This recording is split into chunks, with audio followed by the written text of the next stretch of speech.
आपल्याला फुकटात मिळते, हो की नाही? आपल्याला त्याच्यासाठी कोणतेही पैसे द्यायला नाही लागत. हा, तसंच आता इथे आपल्याला अ, सूर्याच्या कडून आपल्याला जसं सूर्यकिरणांमध्ये आपण त्याचा फायदा करून घेतो, तसंच सूर्यात किरणांमधून जे काही रंग येतात ना, तर त्याचा फायदा पण आपण इथे करून घेणार आहोत. हम्म. तर थोडक्यामध्ये आपली ही अ, सौर कुटुंब किंवा सोलार फॅमिली काय आहे त्याच्यासाठी ते आधी आपण बघूया. आणि त्याच्यानंतर अ, पुढे आपण रंगचिकित्सेला जाऊया. हं? थोडक्यामध्ये आपण बघूया. सूर्य हा तारा आपल्या सूर्यमालेच्या केंद्रस्थानी आहे. पृथ्वी व सूर्यमालेतील इतर पदार्थ म्हणजे ग्रह, उल्का, लघुग्रह, धूमकेतू किंवा आणि धूळ या सगळ्या गोष्टी त्याच्यामध्ये असतात. हं. आणि ह्या सगळ्या गोष्टी त्या सूर्याभोवती प्रदक्षिणा घालत असतात. आता सूर्यमालेमध्ये एकूण त्याच्या वस्तुमानापैकी 99% जास्त वस्तुमान हे एकट्या सूर्याचं आहे. म्हणजे सूर्य आणि त्याच्या भोवती फिरणाऱ्या या गोष्टी ज्या आहेत, तर त्याच्यामध्ये 99% जास्त वस्तुमान हे एकट्या सूर्यामध्ये आहे. सूर्यापासून उत्पन्न होणारी ऊर्जा सूर्यकिरणाच्या स्वरूपामध्ये बाहेर पडते व प्रकाश संश्लेषणाद्वारे म्हणजे फोटोसिंथेसिस याच्याद्वारे पृथ्वीवरील संपूर्ण जीवसृष्टीला आधार देते आणि पृथ्वीच्या वातावरणामध्ये व हवामानामध्ये बदल घडवून आणते. सर्वसाधारणपणे सूर्यमालेत एकंदर पुढील विभाग करण्यात येतात की सूर्य, मग त्याचे 4 अंतर्ग्रह म्हणजे त्याच्या जवळचे, आणि मग त्यांच्या जवळ आजूबाजूचा जो लघुग्रहांचा पट्टा आहे तो, नंतर 4 बाह्य वायुग्रह आणि एक कायपरचा पट्टा. आता कायपरच्या पट्ट्यापुढे अतिशय विखुरलेली अशी एक चकती असते आणि शेवटी चा मेघ असतो. म्हणजे आता ही सगळी नावं त्या याच्यातूनच घेतलेली आहेत. अ, सूर्यापासूनच्या अंतराप्रमाणे ग्रह पुढील प्रमाणे आहेत: बुध, शुक्र, पृथ्वी, मंगळ, गुरु, शनी, युरेनस आणि नेपच्यून. 8 ग्रहांपैकी 6 ग्रहांच्या भोवती नैसर्गिक उपग्रह किंवा त्याला चंद्र त्यांचे म्हटलं जातं ते आहेत. तर बाह्य ग्रहांच्या भोवती कडा आढळतात. 5 बटुग्रह म्हणजे प्लुटो आणि लघुग्रहांच्या पट्ट्यांमधील सेरेस, कायपरच्या पट्ट्यातले एरिस आणि होमिया व माकी माकी या 5 पैकी 3 बटुग्रहांभोवती चंद्र आहेत. हं? हे तुम्ही गुगल केलं तरी तुम्हाला हे मिळणार आहे की याच्यामध्ये सौर कुटुंबामध्ये काय काय येतं, ते सगळं त्याच्यामध्ये येतं. सूर्याच्या एकूण वस्तुमानाच्या पैकी 74%, आता त्याच्यामध्ये काय काय आहे आपण ते बघणार आहोत की, एक मिनिट.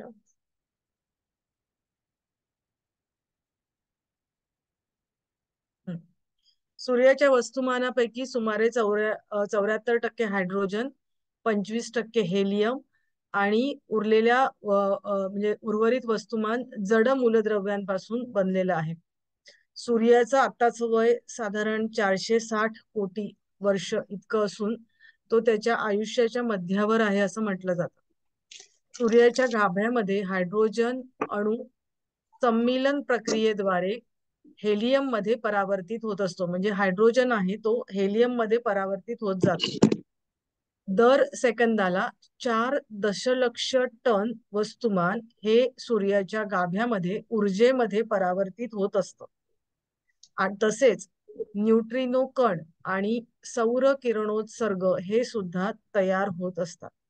म्हणजे एका वेळेला काय काय होत असतं, दर सेकंदाला काय प्रक्रिया घडत असते सूर्याच्या गाभ्यामध्ये, ते इथे सांगितलेले. आता सूर्यप्रकाश पृथ्वीच्या पृष्ठभागावरील मुख्य ऊर्जेचा स्रोत आहे. सूर्याच्या पृष्ठभागावरील तापमान 4000 डिग्री सेल्सिअस असते, तर गाभ्यातील हजारो सेंटीग्रेड असते. ऊर्जा आता कशी तयार होतं, तर त्याचं इंधन म्हणजे ती ऊर्जा तयार करण्यासाठी इंधन काय आहे, तर त्या हायड्रोजनमुळे त्याला ते इंधन प्राप्त होते. आणि 4 हायड्रोजनचे अणू एकत्र येऊन हेलियमचा एक रेणू बनते.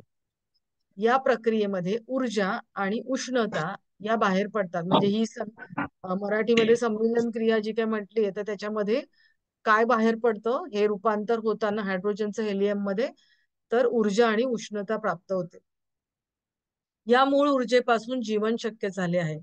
सूर्याच्या जीवनाच्या उत्पत्ती, स्थिती आणि लय याला कारण आहे हेच आहे. सूर्य जर त्याच्या वेळेनंतर 24 तास उगवला नाही, म्हणजे रोज काही उगवतो, तर तो जर उगवलाच नाही त्या वेळेला, तर पृथ्वीवरचं तापमान ही -30 डिग्री सेंटीग्रेड पर्यंत खाली जाईल आणि 48 तासानंतर जीवन नैसर्गिक स्थितीत असणार नाही. म्हणजे एक दिवस जर सूर्य त्याच्या वेळेवर उगवला नाही, तर आपली स्थिती काय होऊ शकते, ती ही स्थिती होऊ शकते. हं? की आपलं तापमान आहे ते -30 डिग्री सेंटीग्रेड पर्यंत खाली जाईल आणि 48 अवर्स नंतर पृथ्वीवरती तुम्हाला कुठलीही जीवसृष्टी ही दिसणार नाही. आता सूर्यकिरणे संपूर्ण निरोगी राहण्यासाठी सूर्यप्रकाश फार महत्वाचा आहे. सूर्यप्रकाशातून 3 महत्वाची किरणे प्राप्त होत असतात. म्हणजे आपल्याकडे जे सूर्यप्रकाश येतो तर त्याच्यापासून 3 किरण महत्वाची प्राप्त होत असतात. तर ती कुठली? तर एक दृश्य पांढरा रंग म्हणजे जो दिसतो विजिबल पांढरा रंग हा 7 रंगांचा मिळून बनलेला असतो. प्रत्येक रंगाचा शरीरावरती वेगळा वेगळा परिणाम होत असतो. आपण आता हे 7 रंग म्हणजे इंद्रधनुष्यातले आपण ताना, पिही, निपाजा म्हणतो ना, तेच हे 7 रंग आहेत. तांबडा, नारिंगी, पिवळा, हिरवा, पारवा आणि जांभळा. हं? न्यूटनने सूर्यप्रकाश प्रिझम मधून गेल्यानंतर सप्तरंगात परावर्तित होतो हे प्रथम सिद्ध केले. हे रंग आपण साध्या डोळ्यांनी सुद्धा पाहू शकतो. आपण शाळेमध्ये बघितलं असेल की एक प्रिझम लोलक असायचा आणि लोलक मधून सूर्यकिरण टाकले की त्याचे 7 रंग आपल्याला दिसतात. हम्म म्हणजे हे 7 रंग आपण एरवी इंद्रधनुष्यात बघतो ते आपण प्रयोगाने त्यांनी सिद्ध केलं. आता दुसरं म्हणजे काय की इन्फ्रारेड किरण. आता ही मराठीत नावं फारच विचित्र आहे. अधोरक्त किरणे वगैरे आहे ते ट्रान्सलेशन हे वाटतं, पण इन्फ्रारेडच तुम्ही लक्षात ठेवलं तरी चालणार आहे. या किरणांमुळे उष्णता मिळते. ही किरणे डोळ्यांना दिसत नाहीत. एक्स-रे, गॅमा किरणे, बीटा किरणे, अल्फा आणि वैश्विक किरणे यांचा समावेश यामध्ये होतो. स्नायूंना शिथिल आणि शांत करण्याची शक्ती या किरणांमध्ये आहे, ज्यामुळे सूज आणि दुखणं कमी करतं. याचा आपण कसा वापर इन्फ्रारेडचा वापर करून घेतलेला आहे, तर सूज आणि दुखणं कमी करण्यासाठी या सगळ्या किरणांचा फायदा होतो. आता अल्ट्राव्हायोलेट किरण किंवा अतिनील किरण याचे फार महत्व आहे. शरीरावर ही किरणे पडल्यामुळे ड जीवनसत्व तयार करतात. ही किरण आपल्या शरीरावर पडल्यानंतर, बरोबर, आपण म्हणतो ना कॅल्शियमला पचवण्यासाठी व्हिटॅमिन डी ची आवश्यकता असते, तर ते डी जीवनसत्व तुम्ही सूर्यकिरणांमध्ये बसलात तर तुम्हाला ते निश्चित मिळतं. खरे पाहता सूर्यप्रकाश ड किरणात जीवनसत्वाचा मुख्य प्राप्तिस्थान आहे. ड जीवनसत्वाच्या अभावाने रिकेट्स किंवा मुडदूस हा रोग होतो. ही अतिनील किरणे त्वचेच्या आरोग्यासाठी अनिवार्य आहे. आपण अगदी गव्हांमध्ये किंवा तांदळामध्ये पोरकिडे होऊ नये किंवा झाल्यावरती सुद्धा ती जाण्यासाठी ठेवतो, किंवा आपल्याला वाळवणाच्या वस्तू वर्षभर टिकवायच्या आहेत तर आपण त्यांना उन्ह दाखवली तर ती वर्षभर टिकतात. जे मासे खातात तर ते मासे सुद्धा त्याला सुकट का काहीतरी सुकट असं काहीतरी म्हणतात, तर ते वाळवलेले मासे असतात बांबूवरती वाळवतात की ते वर्षभर त्यांना ज्या वेळेला किनारपट्टीवर खायला काही मिळत नाही त्यावेळेला हे सुकवलेले मासे त्यांना मिळतात. म्हणजे थोडं खारवतात आणि मीठ आणि सूर्यप्रकाश. हं तर म्हणजे हे इतर त्याचे हे झाले फायदे, पण आपल्याला त्याच्याने त्वचेमध्ये ड जीवनसत्व तयार होतं. सूर्यप्रकाशाने स्नायूंना शक्ती मिळते, कॅल्शियमचं प्रमाण वाढतं, त्यांची म्हणजे स्नायूंची सहनशीलता त्याच्यामुळे वाढते, शरीराची रोगप्रतिकारक शक्ती वाढते, दातांची घडण मजबूत होते, केस लवकर वाढतात, श्वासोच्छवासाची क्रिया जलद आणि दीर्घ होते, रक्तदाब कमी होतो, मूत्रपिंड अधिक कार्यक्षम होते व त्यात वृद्धी होते. सूर्यप्रकाश शरीराला शक्ती आणि पुष्टी देतो. हं? आता या अ, विश्वाच्या संतुलनाचे नियम किंवा हार्मोनिक लॉ ऑफ युनिव्हर्स म्हणजे निसर्गातून त्याचं एक निसर्गाचं जे काय म्हणूया नियम आहे, तर ते कुठले आहेत? तर ते आपण एक याच्यामध्ये सौर ऊर्जेच्या याच्यामध्येच ते येतात, तर ते आपण बघूया. अं, निसर्ग एक आपला गुरु आहे.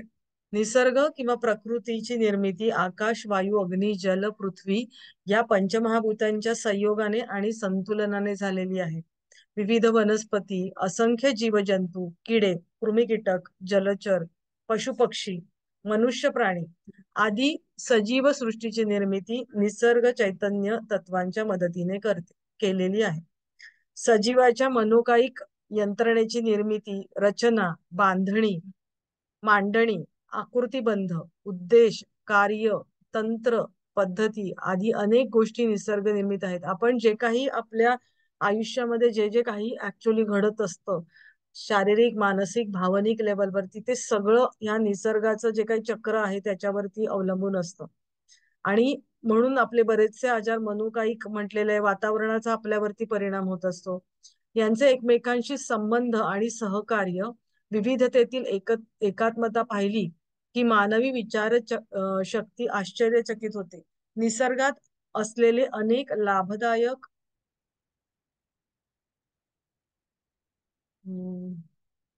गुण मानवाने आत्मसात केले पाहिजे. निसर्गापासून आपण काय काय शिकू शकतो थोडक्यामध्ये हे आपण बघणार आहोत. निसर्गाचे गुण काय आहेत की हे पाची तत्वांमध्ये आपल्याला आढळून येतात. एकमेका सहाय्य करू अवघे धरू सुपंथ हा निसर्गाचा नियम आहे. सूर्य सृष्टीला प्रकाश आणि उष्णता पुरवतो. जमीन व पाऊस वनस्पतींना अन्न पाणी पुरवतात. वनस्पती प्राणीमात्रांना पाने, फुले, फळे देतात. नद्या, जंगले प्राणीमात्रांना अन्न, पाणी, निवारा देतात. निसर्गातील प्रत्येक गोष्ट एकमेकांना मदत करते व सहकार्याचा संदेश देते. आनंदाने जगा व इतरांना जगू द्या. ही निसर्गाची बहुमोल शिकवण आहे. तर निसर्गापासून या 5 तत्वांपासून आपण काय शिकतो, तर ह्या गोष्टी आपण शिकतो. निसर्ग नियमांपुढे सर्व समान आहेत. त्यांच्यामध्ये पक्षपात केला जात नाही. माणसांच्या पुढे होऊ शकतो पण निसर्गापुढे नाही. सूर्यकिरण प्रत्येकावरती सारखीच पडतात. फक्त पृथ्वीच्या आकारामुळे काही ठिकाणी ती स्ट्रॉंग किंवा लांब पडतात तेव्हा त्याची तीव्रता कमी होते. बाकी सगळीकडे एकाच तीव्रतेने ती पडत असतात. तिथे सर्वांना समान न्याय आहे. निसर्ग नेहमीच आपल्या संपत्तीची उधळण करत असतो. जो याच्या समोर येईल त्याला निसर्ग भरभरून देत असतो. निसर्गामध्ये लपवाछपवी नाही. जे आहे ते स्पष्ट आणि प्रगट आहे. जे असंदिग्ध आहे, पारदर्शक आहे. आता म्हणजे काय की थोडक्यामध्ये जे जे काही आहे ना त्याच्यात लपवाछपवी नसते. आणि त्याच्यामध्ये निसर्ग आपल्याला अजून काय शिकवतो की जीवो जीवस्य जीवनम हे जे तत्व आहे ते सुद्धा म्हणजे आपण मगाशी जसं म्हणलं की एकमेका सहाय्य करू, त्याचप्रमाणे दुसरं पण एक आपल्याला निसर्ग शिकवतो की प्रत्येक जीवावरती दुसरा जीव सुद्धा अवलंबून असतो आणि हे कठोर सत्य आहे. आणि याच्यामुळे काय कळतं की प्रत्येकाने सबळ व्हायला पाहिजे. की तुम्हाला सर्व्हाइव्ह व्हायचं असेल तर तुम्ही सबळ व्हायला पाहिजे. माणसाचे शिक्षण आता याच्यामध्ये आपण हे थोडस पुढे जाऊया. याच्यामध्ये त्यांचे गुण काय आहे तर ते आपण बघूया. त्याच्यामध्ये एकात्मता किंवा ऐक्य हा एक पहिला गुण आहे. की एकतेच कारण हे गुण का सांगते, प्रत्येक रंगाचे काही गुण तुम्हाला नंतर पुढे येणार आहेत. बरोबर की प्रत्येक रंग काय गुण शिकवतो सांगतो. तर ते थोडस याच्यातून आपल्याला कळेल की एकतेचं तत्व सार्वत्रिक निसर्गात दैवी एकता आणि आकर्षण तसेच दैवी पितृत्व, मानवी पितृत्व आणि संघटनेचा कायदा म्हणजे लॉ ऑफ ऑर्गनायझेशन वाढवतं. हे जे सर्व कुटुंब, समाज आणि राष्ट्र यांचं एकत्रीकरण करणारं तत्व आहे. एकात्मता म्हणजे सगळीकडे आपल्याला आता एकात्मतेचा अर्थ आपण कळतो की सगळ्या लेवलवरती एकात्मता आपल्याला दिसून येतं. निसर्गामध्ये सुद्धा आपण जर बघितलं तर पेशी, वेगवेगळ्या संस्था आपल्या शरीरामध्ये ज्या आहेत तर त्या एकसंधपणे काम करत असतात. एकीने असहकार पुकारला तर आपल्या शरीराचं स्वास्थ्य हे चांगलं राहत नाही. आणि तसंच ह्या सूर्यामध्ये सुद्धा 7 जे काही रंग आहेत ते जर एकत्रित आले तर ते 7 रंग एकत्रित आल्यानंतर पांढरा रंग हा तयार होत असतो. म्हणजे पांढरा प्रकाश हा तयार होत असतो. आता तसंच विविधता आपण विविधता याच्यामध्ये डायव्हर्सिटी आपल्याला काय दिसते याच्यामध्ये तर विविधता हा निसर्गाचा नियम आहे, त्यामुळे प्रत्येकाला स्वतंत्र अस्तित्व आहे. कारण प्रत्येक आपण माणूस जरी म्हणला तरी त्याच्यामध्ये त्याचं वेगळेपण हे असतं. त्यामुळे ही विविधता असणं ही आवश्यक आहे. विविधतेमुळे प्रत्येकाला स्वतःची ओळख आहे. विविधतेच्या नात्याने हे जग सुंदर झालं आहे. नाहीतर ते सगळं एकसुरी झालं असतं. आपण रंगांच्या ह्याच्यामध्ये बघितलं तर एकच रंग तुम्हाला जर सगळीकडे दिसला असता तर ते आपल्याला बघायलाही चांगलं वाटलं नसतं. हम्म आणि आपण जर सृष्टीमध्ये बघितलं तर आपल्याला आकाश दिसतं, नद्या, नाले, सगळं डोंगर, की हे सगळ्यांमध्ये विविधता आहे आणि म्हणूनच प्रत्येकाचं स्वतंत्र अस्तित्व आपल्याला दिसतं. आणि माणसाच्या बाबतीमध्ये जर आपण म्हणलं तर प्रत्येकाचं व्यक्तिमत्व हे त्याच्यामुळेच फुललेलं विविधतेमुळे दिसतं. आता तिसरा गुण आहे समतोल किंवा हार्मनी. त्याच्यामध्ये हार्मनी म्हणजे निसर्गामध्ये एकात्मता आणि विविधता यांचा सुंदर समतोल, म्हणजे आपण बघितलं की आधी एकात्मता आहे, नंतर विविधता आहे. हे जरी असलं तरी त्याचा एक सुंदर मेळ त्याच्यामध्ये साधलेला आपल्याला दिसून येतो. सुसंवाद आपल्याला दिसून येतो. म्हणजे वेगवेगळे रंग जरी आहेत तरी ते रंग आपल्याला एक ठराविक पद्धतीने आपल्या डोळ्यासमोर निसर्ग आणत असतो आणि त्याच्यामुळे आपल्याला ते आपण डोळ्यातून कॅप्चर करतो त्यावेळेला त्याचा आपल्याला कधीही त्रास होत नाही. हा निसर्गाने समतोल साधलेला आपल्याला दिसून येतो. आता दिवस आणि रात्र म्हणलं तरी सुद्धा त्याच्यामध्ये सुद्धा समतोल आहे, की ठराविक तासांचा दिवस आणि ठराविक तासांचे रात्र, बरोबर. त्याच्यामध्ये सुद्धा उष्णता आपण थंड म्हटलं तर पॉझिटिव्ह निगेटिव्ह चार्जेस म्हटलं तर ह्या सगळ्या गोष्टी आहेत ना, कुठलंही एक जास्त किंवा कुठलंही एक कमी असा प्रकार इथे नाहीये. तर इथे काय आहे, समतोल आपल्या या विश्वाच्या निर्मितीमध्ये साधलेला आपल्याला दिसून येतो. आता चौथा आपण जर बघितलं तर त्याचं ग्रेडेशन किंवा रेग्युलेटेड प्रोग्रेशन किंवा मराठीमध्ये श्रेणीकरण किंवा नियमित प्रगती असं त्याचा अर्थ होतो. निसर्गामध्ये सतत उत्क्रांतीची प्रतिक्रिया म्हणजे प्रक्रिया चालू असते. सतत काही ना काही घडत असतं आणि पहिल्यापेक्षा जास्त चांगलं घडत असतं. म्हणजे मनुष्याचं आपण बघितलं तर उत्क्रांती होत गेली, की आधी तो कसा होता माकडाप्रमाणे, किंवा त्याची शारीरिक स्थिती, मानसिक स्थिती, जडणघडण वेगळी होती आणि उत्क्रांती होत आताचा प्रगत माणूस आपल्याला झालेला दिसतो. तर हे आपल्याला निसर्गामध्ये आढळून येतं. प्रत्येक पानं, फुलं, फळं ही अधिक सक्षम आणि अधिक प्रगत, अधिक उत्क्रांत होत असतात. आपल्या 2 पिढ्या आधी आपण जर साधा भाजीपाला म्हटलं तरी वेगळा दिसतो आणि आताचा भाजीपाला आता एवढे मोठे मोठे दुधी दिसतात किंवा मोठी मोठी टोमॅटो दिसतात किंवा त्यांच्या चवी पण बदललेल्या आहेत. ह्या काही गोष्टी उत्क्रांत होत असतात. कनिष्ठ दर्जाकडून वरिष्ठ दर्जामध्ये प्रगतीची प्रक्रिया ही अव्याहतपणे चालू असते आणि यातूनच अश्मयुगापासून आधुनिक युगापर्यंतची प्रगती झालेली आहे. एकपेशीय म्हणजे अमिबा, एकपेशीय जीवापासून गुंतागुंतीचा मनुष्याचा जीवापर्यंतची निर्मिती झालेली आपल्याला दिसून येते. आता आपण 4 गुण बघितले. आता 5वा गुण आहे विरोधी तत्व किंवा कॉन्ट्रास्ट आपण ज्याला म्हणतो ते. निसर्गामध्ये विरोधी तत्व एकाच वेळी अस्तित्वात असतात. या विरोधी तत्वांचे ऐक्य व संतुलन निसर्गाचा नियम आहे. निसर्गात स्त्रीत्व पुरुषत्व यांचा सुंदर समतोल असतो. जीवसृष्टीत प्रत्येकाने स्त्रीत्व व पुरुषत्व त्यांनी निर्माण केले आहे आणि या विरोधी तत्वांमध्ये आकर्षण आहे. या दोन्हींच्या ऐक्यातून किंवा मिलाफातून उच्च आनंदाची परमतत्वाची प्राप्ती आहे. विरोधी तत्व असले तरी त्यांच्यामध्ये आकर्षण आहे, हे त्याच्यात सांगितलेलं आहे. 6वा अॅनालॉजिकल हार्मनी किंवा सादृश्य सुसंवाद किंवा भिन्न गोष्टींमध्ये असलेलं साम्य. आकाश ढगाळलेलं असतं किंवा सूर्यप्रकाश युक्त असलं तरी निळेपणा हा त्यातील साम्य आहे. मनुष्य मनुष्य वेगवेगळे असले तरी माणुसकी त्यांच्यामधली एकच आहे. प्रत्येक गोष्ट एक समान धाग्याने एकत्र बांधलेली असते. एका जातीमध्ये एकाच प्रकारची समानता आपल्याला आढळून येते. एका जातीतील रंगांमध्ये सुद्धा ही समानता आपल्याला आढळून येते. उदाहरणार्थ निळा, आता निळ्या रंगाच्या तुम्ही वेगवेगळ्या शेड घेतल्या तर त्याच्यामध्ये निळा रंग ही एक समानता आहे, बरोबर. तर निळा रंग लाईट ब्ल्यू रंगाची सुसंवाद साधतो. सर्व विविधतेला एकत्र बांधणारी समान गोष्ट निसर्गामध्ये असते, ज्यामुळे निसर्गाची सुसंगती राहते.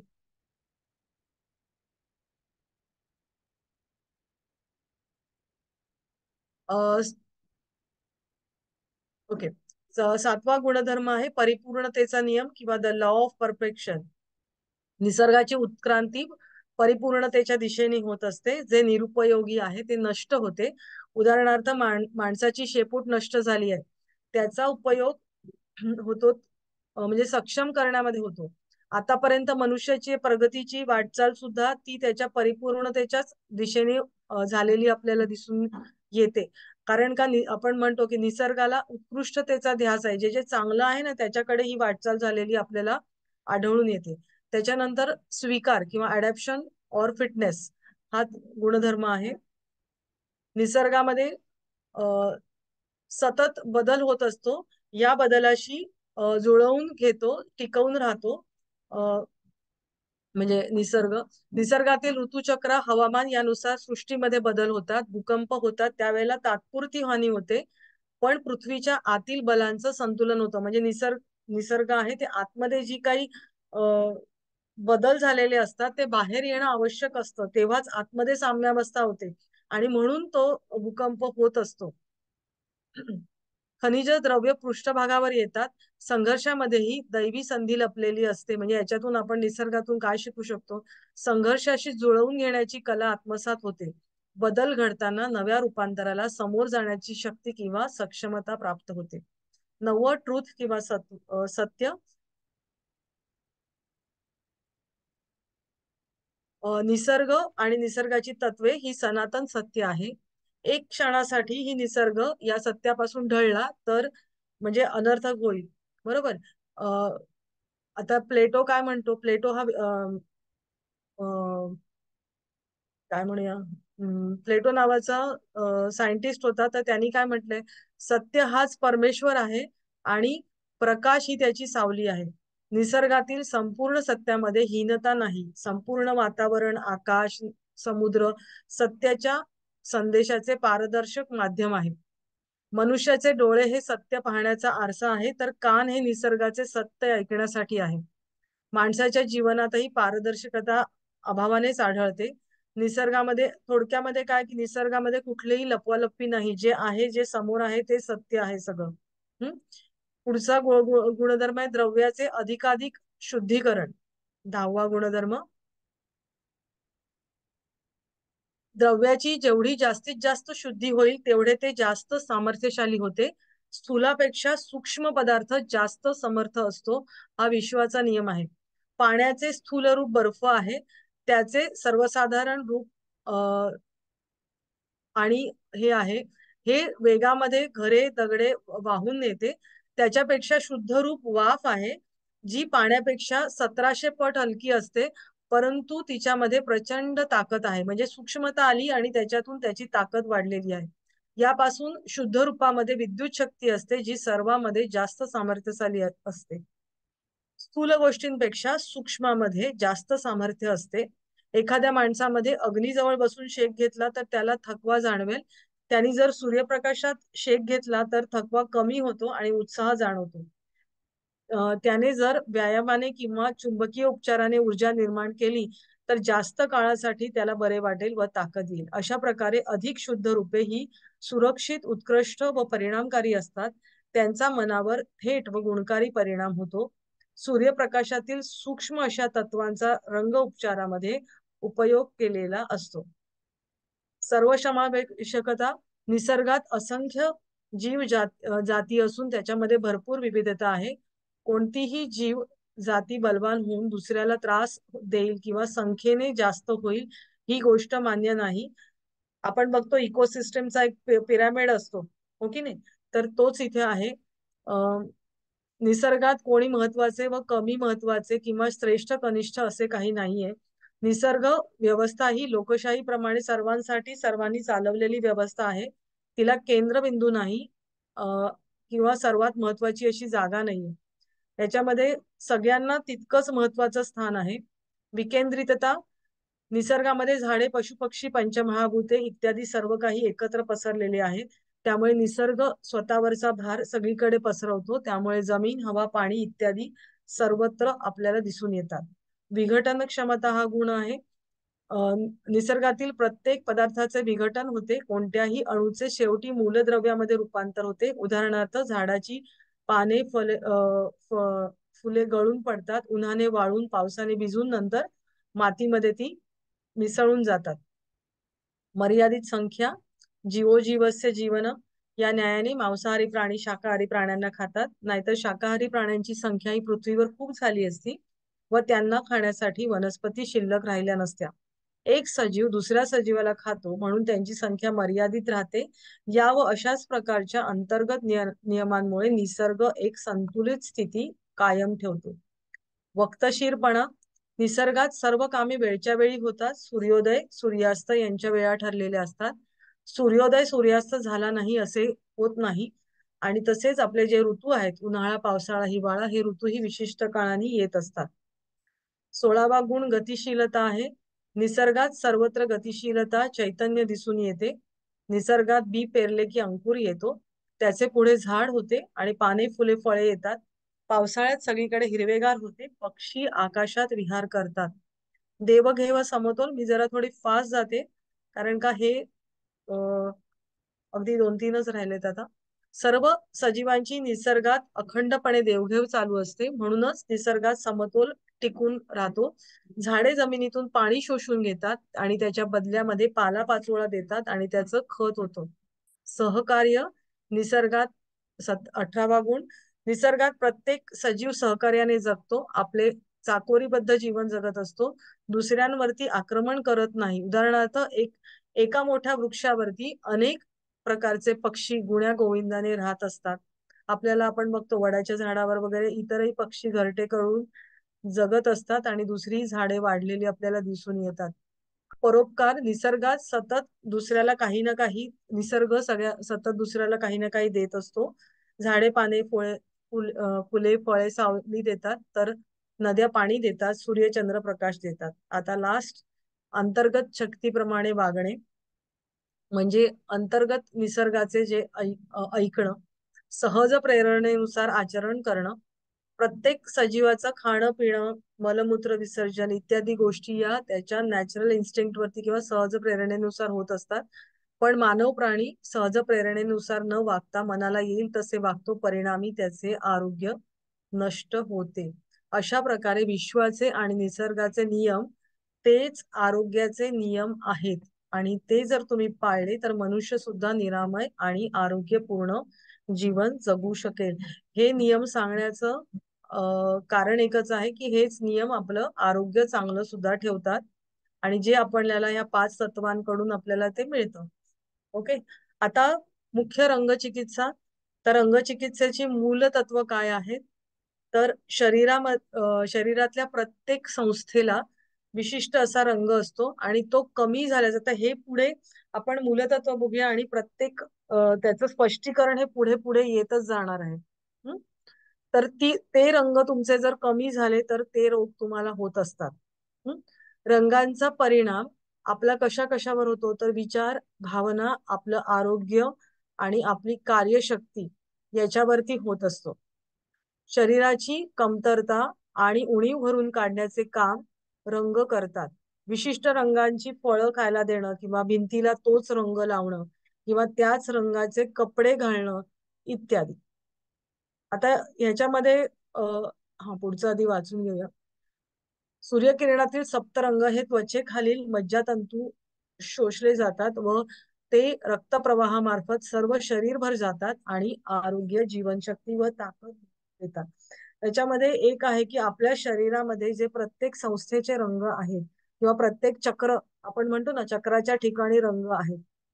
तर तुमच्या मधला ठराविक रंग कमी झाला की तुम्हाला आजार होत असतात आणि मग जे रंग कमी झाले त्याची थेरपी तुम्हाला दिली, तर ती थेरपी तुम्ही कशी देणार? तर वेगवेगळ्या प्रकारे देता येते. त्या रंगाचं बाटल्यांमध्ये पुढे येईल आपल्याला, बाटल्यांमध्ये पाणी भरून आपण पितो, ते सूर्यप्रकाशामध्ये ठेवायचं. जर तुमच्याकडे त्या रंगाची बाटली नसेल तर त्या बाटलीला कागद लावून जिलेटिन पेपर लावून आपण बाहेर ठेवायचा सूर्यप्रकाशामध्ये आणि नंतर ते पाणी प्यायचं. किंवा तुम्ही भिंतीला रंग लावू शकता. आपण बघा बेडरूमला नॉर्मली कूल रंग असतात की कारण आपल्याला झोपायचं असतं, तिथे शांतता पाहिजे असते. अशा प्रकारे म्हणजे आपली रंगसंगती घरातली सुद्धा आपण तशाच प्रकारे देत असतो घरामध्ये. किंवा त्या त्या रंगाचे कपडे तुम्ही घालू शकता. किंवा तुम्ही बरेच जण खडे आपले असतात ना, ग्रहांचे खडे, किंवा तर तुमच्या शरीरामधला जो रंग कमी आहे त्या रंगाचा खडा तुम्हाला दिला जातो. आणि त्याचा परिणाम ते तुम्हाला बॉडीला टच करून ठेवा वगैरे सांगितलं जातं. तर त्याचा परिणाम तुमच्या शरीरावर, मनावर, भावनांवरती होत असतो. हं? कारण हे रंग आहे ते तुमच्या शरीरामध्ये त्वचेमार्फत ऍब्सॉर्ब केले जातात आणि ते तुम्हाला त्याच्यापासून फायदा मिळवून देतात. आता वर्णचिकित्सेचे फायदे काय आहेत? तर वर्णचिकित्सेला खर्च फारसा येत नाही. हा, आता तुम्ही जर, मी म्हटलं सूर्यप्रकाशातून मिळणारं आहे ते फुकट आहे. पण तुम्ही जर इतर, आता तुम्ही जर खडे वापरले किंवा तुम्ही इतर काही गोष्टी वापरल्या, तर त्याचा मात्र तुम्हाला तेवढा खर्च तुम्हाला येणार आहे. त्याच्यात तेवढा फारसा काही खर्च येत नाही. या पद्धतीचे दुष्परिणाम किंवा साईड इफेक्ट्स नाही. सूर्यप्रकाश सर्वांना उपलब्ध असतो. भारतामध्ये तो जास्त असतो. कारण डायरेक्ट आपल्याकडे आहे किरण, कर्कवृत्त आपल्या गेलेलं आहे ह्याच्यातून. जगातल्या काही देशांमध्ये सूर्यकिरणे तिरपे येतात, तसे भारताचे नाही. सूर्यप्रकाशामुळे चैतन्य शक्ती वाढते. मानसिक व्याधींवरती ही चिकित्सा उपयोगी पडते. मनाच्या आजारांवरती त्याचा खूप फायदा होतो. म्हणजे ती लॉंगर पिरियड साठी करायला लागते, पण त्याचा फायदा मात्र निश्चित होतो. माणसाचा स्वभाव बदलायला उपयोगी पडतं. शरीराचे आरोग्य चांगली ठेवण्यासाठी वर्णचिकित्सा ही अत्यंत उपयुक्त आहे. आता ह्या रंगचिकित्सेसाठी आपण जे पाणी बनवतो, बनवलं जातं, तर ते कसं बनवायचं, तर ती पद्धत आता आपण बघणार आहोत. रंगहीन किंवा पांढरी काचेची बाटली घ्यायची आणि किंवा वेगवेगळे रंग असलेल्या बाटल्या सुद्धा याच्यासाठी घेतलेल्या जातात. किंवा हे जे रंगहीन बाटली असते तिला बाहेरून कागद गुंडाळायचा, रंगाचे कागद गुंडाळून त्या बाटल्या वापरल्या जातात. बऱ्याच, आता समजा निळ्या रंगाची असेल तर निळ्या रंगाच्या काही काही बाटल्या मिळतात विकत. हल्ली परत पूर्वीमध्ये मिळत नव्हत्या, हल्ली परत ह्या वेगवेगळ्या रंगाच्या बाटल्या मिळायला लागल्यात. पाणी प्यायला सुद्धा बऱ्याच बाटल्या वेगवेगळ्या रंगाच्या मिळतात, त्याला वरून बुचं असतात वगैरे. हं? ह्या बाटल्यांमध्ये गाळलेले पाणी, आता याच्यात गाळलेले न घेता निर्जंतुक केलेलं पाणी पाहिजे. तर निर्जंतुक केलेलं जे पाणी म्हणजे उकळून तुम्ही ते गार केलेलं पाणी असेल तर ते 3/4 70%, 75% वगैरे भरायचं. वरचं थोडं तोंडाचं पाणी भाग आहे तो तेवढा तुम्ही रिकामा ठेवायचा आहे. आणि उरलेला जो पाव भाग आहे तर तो तुम्ही हवेसाठी मोकळा ठेवायचा आहे. आणि मग त्याच्यानंतर त्याला लाकडी बुच तुम्ही वरून ते लावायचं, म्हणजे ती बाटली पूर्ण बंद करायची. नंतर या बाटल्या एखाद्या लाकडी फळीवर गच्चीवरती ठेवाव्या. त्यांची सावली एकमेकांवर पडता कामा नये. त्यासाठी थोड्या दूर ठेवाव्या. अन्य कसलीही सावली त्याच्यावर पडू नये. म्हणजे तुम्ही जर 2-3 बाटल्या वेगवेगळ्या एकाच वेळेला आता तुम्ही ठेवणार असाल तर उन्हं जशी बदलतात तशा त्याच्या सावल्या बदलतात. तर ती एकाची सावली दुसऱ्या बाटलीवर पडता कामा नये. बरोबर? किंवा आता तुम्ही बाजूला भिंत असेल तर भिंतीची सावली सुद्धा त्याच्यावर पडता कामा नये. अशा प्रकारे तुम्ही त्या उन्हामध्ये ठेवायच्या आहेत. रोज सकाळी 9, आता किती वेळ म्हणजे तुम्ही ठेवायच्या आहे, तर सकाळी 9 ते संध्याकाळी 4 ते 5 वाजेपर्यंत ह्या बाटल्या उन्हामध्ये ठेवाव्या. मधल्या काळात बाटल्या हलवू नये. सूर्यप्रकाशातील सूक्ष्म रंग परमाणूंचा पाण्यावरती होणाऱ्या रासायनिक प्रक्रियेमध्ये व्यत्यय आणू नये. म्हणजे आता इथून उचलली तिकडे ठेवली असले प्रकार काही करायचे नाहीत. आणि एकामध्ये दुसरं पाणी मिक्स केलं वगैरे, म्हणजे म्हणजे काही काहींना इतकी ती उत्सुकता किंवा अति हे असते ना, अरे हे पाणी कमी दिसते थोडस अजून टाकूया, म्हणजे असले प्रकार करायचे नाहीत. तर ते एकदा तुम्ही सेट केलं तर ते व्यवस्थित तिथे ठेवून द्यायचं. एका दिवसात औषधी गुणधर्म पाण्यामध्ये येतात, म्हणजेच त्याचं औषध तयार होतं. आणि हे औषध पुढील 3 दिवसांमध्ये तुम्ही संपवायचं आहे.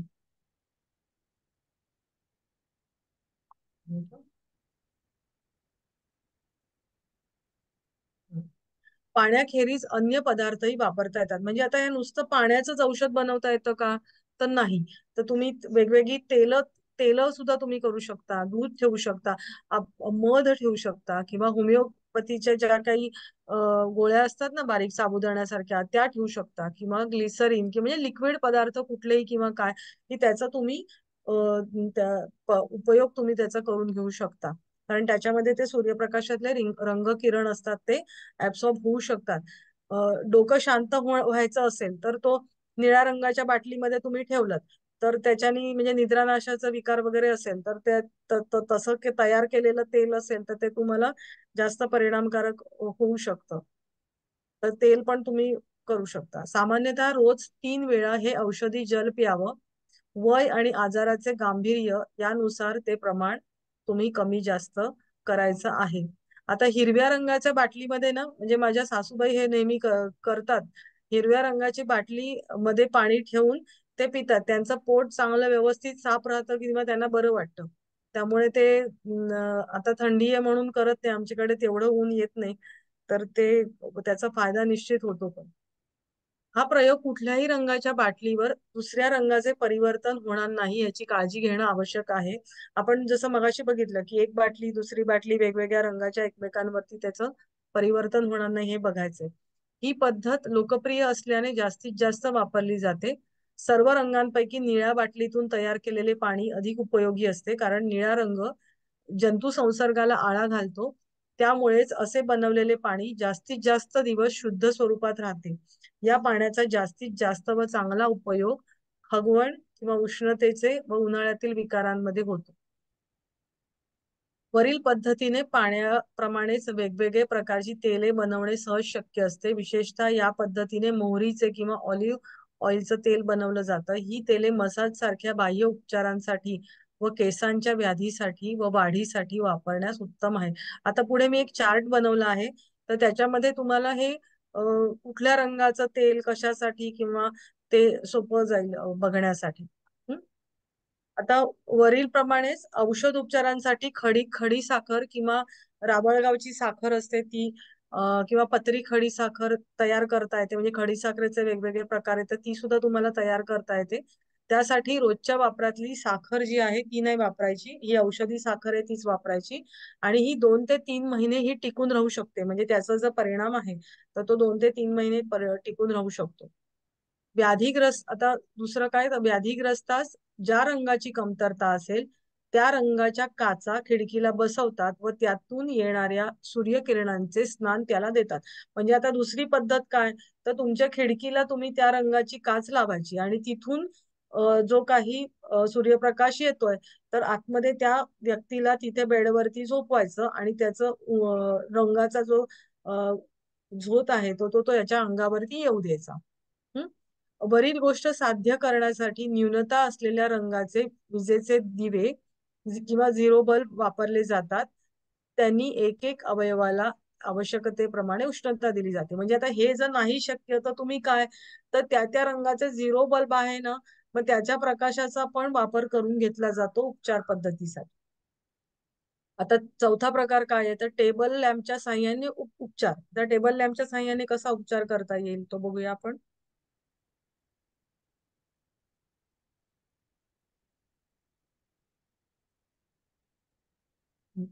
टेबल लॅम्पला विशिष्ट रंगाची काच व सेलोफेन कागद लावून त्या रंगाचे किरण अंगावरती सोडता येतात. म्हणजे टेबलाच्या आतमध्ये तुमचा पांढराच लाईट आहे पण त्याच्या पुढे वेगवेगळ्या रंगाच्या काचा किंवा तो जो कागद आहे तो लावून तुम्ही त्याची किरण सोडायची आहे. यावेळी शरीर किमान 1.5 फूट दूर असावं. म्हणजे ही पद्धत कशी आहे तर शरीर किती लांब पाहिजे त्या टेबल लॅम्प पासून 1.5 फूट. त्यासाठी 20 ते 30 मिनिटाचा काळ पुरतो. कोमल भागांसाठी 10 ते 15 मिनिटे लाकडी पलंगावर झोपवावे. जमिनीवर झोपवू नये. प्रकाश किरणे थेट त्वचेवर पडली पाहिजे. हं? आणि काय तर संधिवात असेल तर नारिंगी किंवा लाल रंगाची काच वापरावी. तीव्र ताप असेल तर फक्त डोक्यावर निळे किरण येऊ द्यावे. डोळ्यांचे विकार असेल तर हिरवी काच वापरा. आता पुढचं हं. व्याधीग्रस्तास ज्या रंगाची कमतरता असेल तो रंग असलेल्या खोलीत त्याला झोपवायचं. म्हणजे आपण टेबल लॅम्प बघितलं. आता पुढचं काय आहे तर त्या खोलीला रंग आपण देणार आहोत की ज्याचा त्याला आपल्याला इफेक्ट घडवून आणायचा आहे तो. मग त्याच्यानंतरचं काय तर रंग चिकित्सेमध्ये व्याधीग्रस्ताला त्याच्या शरीरात ज्या रंगाची कमतरता असेल त्या रंगाची फळावळे व भाज्या खाण्यास सांगणे. त्यामुळे व्याधी दूर होण्यास त्याची मदत होऊन आरोग्य सुद्धा सुधारतं. उदाहरणार्थ लाल रंगाची कमतरता असेल तर बीट, कलिंगड, अ, लाल बेरी इत्यादी लाल रंगाची फळे किंवा भाज्या द्याव्या. पुढचं आवश्यकतेप्रमाणे त्या त्या रंगाचे कपडे वापरू शकतो. आवश्यकतेनुसार मौल्यवान रत्ने वापरू शकतो. योग्य तो परिणाम साधण्यासाठी त्या रंगाची वाहने सुद्धा वापरू शकतात. म्हणजे आपण ज्या काही गाड्या वेड्या वापरतो तर त्याचे रंग सुद्धा तुम्ही वेगळे वापरू शकता. ज्या रंगाची कमतरता असेल त्या रंगाच्या बिंदूंवरती ध्यान करू शकतो. चक्र ध्यानामध्ये ठराविक चक्रांवर त्या चक्रांच्या विशिष्ट रंगांवरती ध्यान केलं जातं. काही अशा ध्यानाच्या पद्धती आहेत की तुमच्यामध्ये ज्या रंगाची कमतरता आहे तर पांढऱ्या रंगाच्या कागदावरती तो बिंदू, तुमच्या रंगात कमतरता आहे तो बिंदू तुम्हाला दिला जातो आणि त्याच्यावरती तुम्ही ध्यान करायचं आहे. ही एक पद्धत असते. आणि दुसरं मगाशी आपण जसं म्हटलं की आपण ज्या वेळेला चक्रांचं ध्यान करतो, मेडिटेशन करतो, त्यावेळेला मूलाधार चक्रापासून त्या त्या चक्राच्या ठिकाणी ताना पिया निपाजाप्रमाणे जी काही चक्रांचे रंग आहेत तर त्या चक्रांच्या ठिकाणी तुम्ही त्या त्या रंगाचं ध्यान तुम्ही करायचं आहे. आता आपण प्राथमिक रंग वापरताना, आता प्राथमिक रंग आणि दुय्यम रंग, हे प्राथमिक रंग म्हणजे जे निसर्गात मूळ स्वरूपात आपल्याला मिळतात ते रंग. तर ते रंग वापरताना काय काळजी घ्यायची? प्राथमिक रंग हे मूळ स्वरूपातले असतात, त्यामुळे ते साहजिकच अधिक तीव्र असतात, त्यामुळे त्यांचे गुणधर्म लक्षात घेऊनच त्यांचा वापर करायचा असतो. उदाहरणार्थ पिवळा व लाल हे दोन्ही रंग उष्ण आणि गरम असतात, त्यांच्यामुळे त्याचा वापर हा जाणीवपूर्वक व योग्य ती खबरदारी घेऊन करावा. ते मनाला व शरीराला उत्तेजना देतात, त्यामुळे एखाद्या व्याधीचा व मनाचा प्रक्षोभ होतो. म्हणजे आपण आता उदाहरणार्थ हृदयविकार किंवा हृदयाचे ठोके ते वाढवतात, त्यामुळे प्रत्येक रंगाचा वापर करताना विचार करून त्याची उपचार पद्धती करायची. निळा रंग शीतरंग आहे, शरीराला आणि मनाला थंडावा देतो, त्यामुळे त्याचा उपयोग अर्धांगवायू, सर्दी, रक्त कमी असणे इत्यादींसाठी करू नये, कारण ते थंडावा निर्माण करतो ना, मग त्याच्यासाठी आपल्याला हे असे जर विकार असतील तर आपल्याला उष्ण रंग वापरायला पाहिजे. रंगचिकित्सेच्या पद्धती, पोटदुखी असेल तर पोटावरती निळ्या रंगाचे किरण सोडावे. दर 15 मिनिटांनी निळ्या रंगाचे 4-4 चमचे पाणी कोमट करून पाजावं. दमा असेल तर दर 15 मिनिटांनी 4-4 चमचे लाल रंगाचं पाणी पाजावं. दम्याचा झटका आला असेल तर छातीवरती निळा आणि जांभळा रंग याचे किरण सोडावे. आता आपण मगाशी बघितलं दमा म्हणजे कफ तुमचा साठलेला आहे, बरोबर, तर मग तो तुम्हाला कमी करायचा आहे. तर लाल रंगाचं पाणी पाजायचंय, पण दम्याचा झटका जर आला आहे तर मात्र तेव्हा निळ्या आणि जांभळ्या रंगाचे किरण सोडावे. टक्कल किंवा केस गळणं, केस निळ्या पाण्याने धुवायचं, म्हणजे निळ्या रंगाच्या बाटलीमध्ये जे काही पाणी तुम्ही तयार केलंय त्याच्याने धुवायचं. मग केस सुकल्यानंतर निळ्या तेलाने, म्हणजे निळ्या रंगाच्या बाटलीत केलेल्या तेलाने डोक्याला मसाज, केसांना मसाज करायचा आहे. डोक्यावरती निळी काच धरून त्यातून सूर्यप्रकाश किरणांचे स्नान डोक्यावरती घ्यायचं आहे.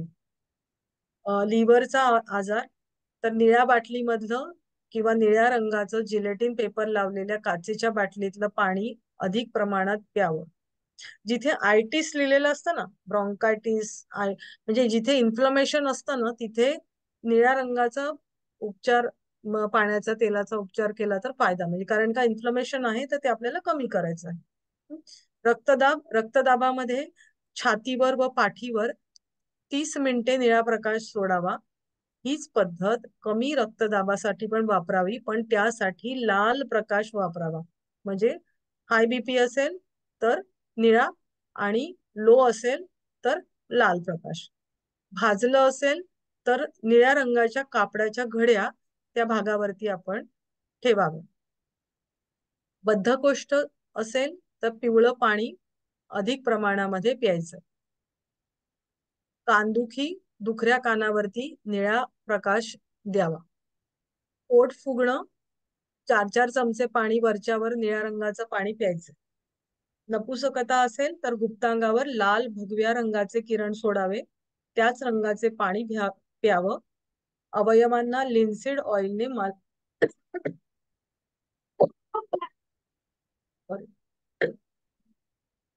मालिश करावं.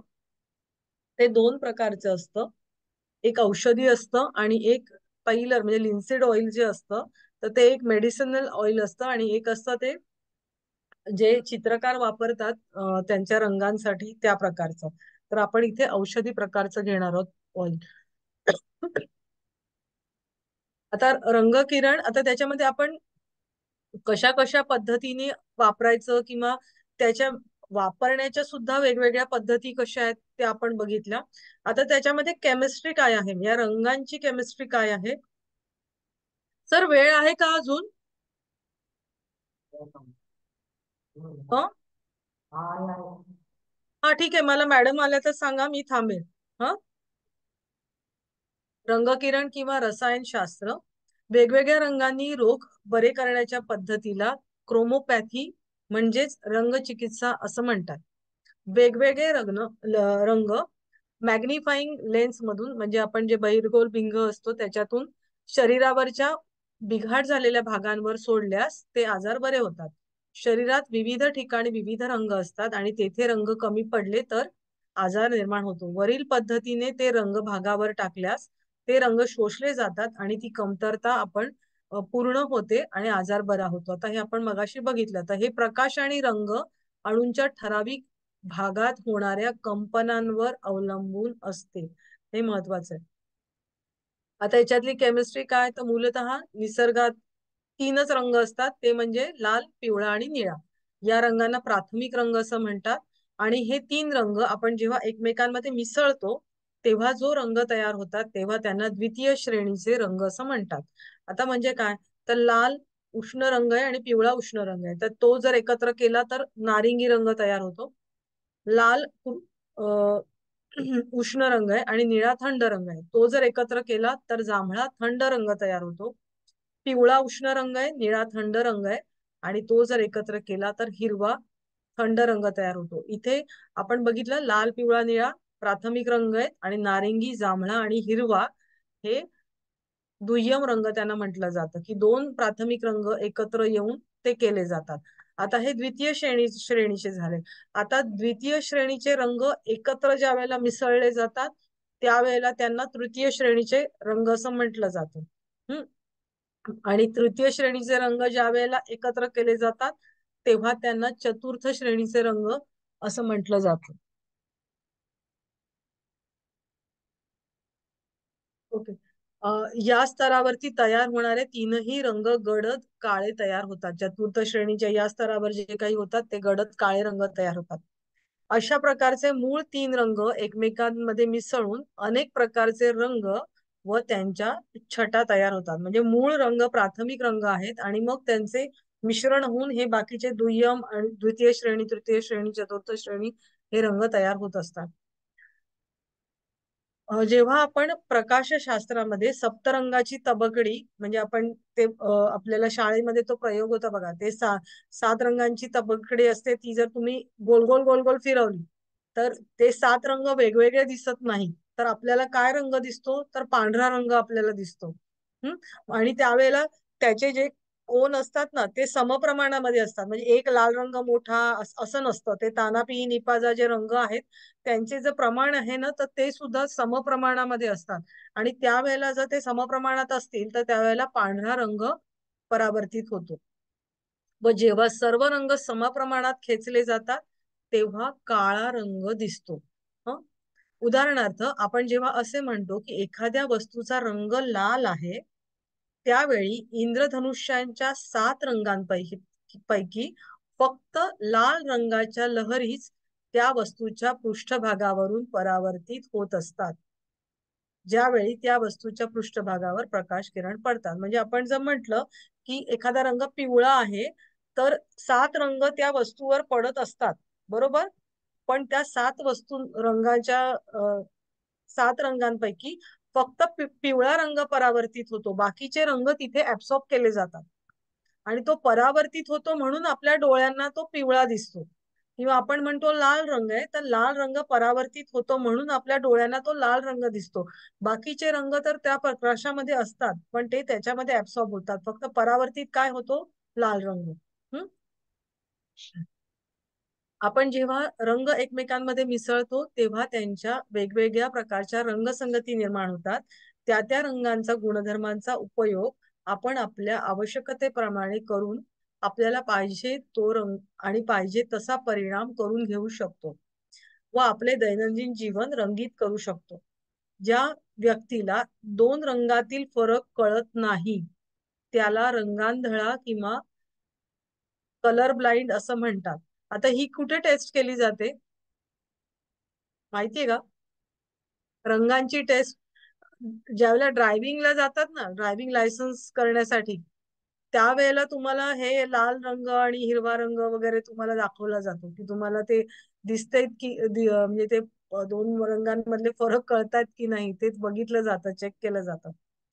उदाहरणार्थ हिरवा, निळा रंग किंवा लाल आणि भगवा रंग. आपल्या डोळ्यांमध्ये रॉड्स आणि कोन्स असतात. म्हणजे आपल्या डोळ्यांमध्ये जे रॉड्स आणि कोन्स असतात, तर त्याच्यापैकी रॉड्स हे प्रकाश व त्याची तीव्रता यांना संवेदनशील असतात.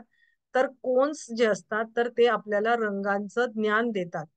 उदाहरणार्थ, इंद्रधनुष्यातील सर्वच रंगांची संवेदनशीलता त्यांना असते. हे रॉड्स आणि कोन्स आहेत, तर त्यांना सर्व रंगांची संवेदनशीलता असते. आता काही महत्वाच्या रंगसंगती विरोधाभासाची रंगसंगती म्हणजे दोन्ही रंग उष्ण किंवा एक उष्ण आणि एक थंड असेल तर त्याच्यात तो विरोधाभासाची संगती असं म्हटलं जातं. नंतर डोळ्यांना सुखकारक किंवा नयनरम्य संगती रंगसंगती, तर ही रंगसंगती म्हणजे आपल्या डोळ्यांना खूप छान वाटतंय, सुखद वाटतंय, थंड परिणाम देत आहे, तर ती असते. फक्त द्वितीय श्रेणीचे रंग याच्यामध्ये वापरलेले असतात, की उदाहरणार्थ हिरवा, जांभळा, भगवा. तुम्ही बघा आपण ज्यावेळेला पावसाळ्यामध्ये फिरायला जातो किंवा कुठेही आपण निसर्गरम्य ठिकाणी गेलो तर सगळ्यात जास्त आपल्याला हिरवा रंग दिसतो आणि त्यामुळे आपल्याला सुखद वाटतं, हो की नाही? किंवा निळा रंग, निळ्या आकाशाकडे बघितलं, समुद्राकडे बघितलं तर आपल्याला शांत वाटतं. तर याच्यामध्ये काय दुय्यम रंग वापरलेले असतात. हं? सामायिक रंगसंगती, या रंगसंगतीत वापरलेल्या अनेक रंगांमध्ये एक रंग समान असतो. म्हणजे कुठला? तर आता लाल, आता भगवा आपण रंग म्हटला तर त्याच्यामध्ये लाल आणि पिवळा आहे आणि हिरवा म्हटलं तर निळा आणि पिवळा आहे, त्याच्यामध्ये पिवळा रंग सामायिक आहे. बरोबर, तर मग त्याला सामायिक रंगसंगती असं म्हटलं. रंग घर्षण संगती, या रंगसंगतीकडे पाहिल्यावर आपल्या डोळ्यांवरती ताण येतो व डोकं देखील दुखू शकतं. उदाहरणार्थ ज्या रंगसंगतीत फक्त उष्ण रंग वापरलेले असतात, लाल, केशरी, भगवा, म्हणजे हेच रंग असतात, तर त्याच्यामुळे आपल्याला डोकं दुखू शकतं किंवा उष्णतेचा भास आपण त्याच्यामधनं मिळतो. सूर्यप्रकाशामध्ये आपल्याला इन्फ्रारेड इन्फ्रारेड रंग म्हणजे ते गरम किंवा तो उष्ण असतो तर ते आढळतात. तर अल्ट्राव्हायोलेट म्हणजे आपण इन्फ्रारेड जी रेज असतात तर ते कसे असतात, ते गरम असतात आणि अल्ट्राव्हायोलेट रेज असतात ते थंड असतात किंवा शीत असतात असं म्हटलं जातं. वेगवेगळ्या रंगांचे मानवी मनावर व शरीरावरती वेगवेगळे बरे वाईट परिणाम होतात. हे रंग आपल्या सभोवार वेगवेगळ्या प्रकारची वातावरणे तयार करतात. सूर्यप्रकाशात मूलतः प्राथमिक व दुय्यम स्वरूपाचे रंग असतात. म्हणजे आपण मगाशी तृतीय चतुर्थ श्रेणी वगैरे म्हटलं तर ते नाही, प्राथमिक आणि दुय्यम स्वरूपाचे रंग असतात. आता याच्यामध्ये प्रत्येक रंगाचा गुणधर्म काय आहे तर तो आपण बघणार आहोत. लाल रंगाचा उष्णता निर्माण करणं, कारण मॅम. ह्याच हा हा, मृण्मयी मॅडम येऊन गेल्यात. बरं बरं, मग मी थांबते. बरं झालं सांगितलं, कारण हो स्क्रीन असेल तर पटकन कळत नाही. हो हो. ते आपण थांबूया, तर उरलेला थोडासाच भाग आहे. एक आपल्याला थोडासाच भाग आहे, पुढच्या याला पूर्ण करून दुसरा आपण घेऊ. ठीक आहे, थांबूया सर इथे.